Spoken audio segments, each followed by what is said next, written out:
Chers frères et sœurs, dans le Seigneur, que la paix de notre Seigneur et Sauveur Jésus-Christ soit avec vous.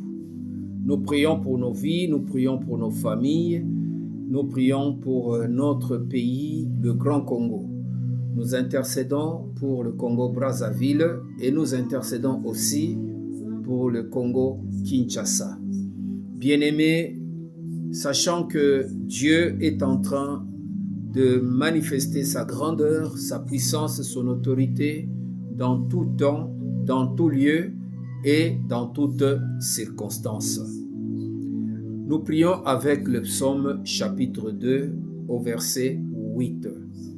La parole de Dieu dit ceci: « Demande-moi et je te donnerai les nations pour héritage, les extrémités de la terre pour possession. » Bien-aimé, Dieu nous dit de demander, de lui demander. La demande qui est mentionnée ici, c'est d'abord une promesse solennelle. Une promesse solennelle de Dieu. Dieu fait une promesse à son Fils. Ici, bien-aimé, la relation que nous devons privilégier, que nous devons manifester dans le Seigneur, c'est une relation de père avec son Fils, père entre père et fils.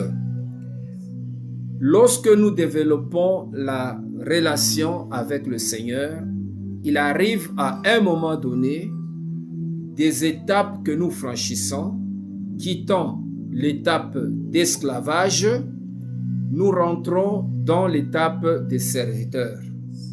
Quittant l'étape de serviteur, nous rentrons dans l'étape d'ami. Quittant l'étape d'ami, nous rentrons dans l'étape d'enfant ou de fils. C'est que lorsque tu atteins la dimension de fils, le Père te reconnaît.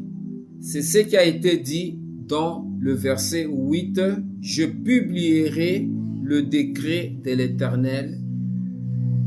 L'Éternel a dit, tu es mon fils et je t'ai engendré aujourd'hui. » C'est que c'est Dieu qui reconnaît. C'est un acte de reconnaissance. Ce qu'on appelle un acte où le Père reconnaît son Fils.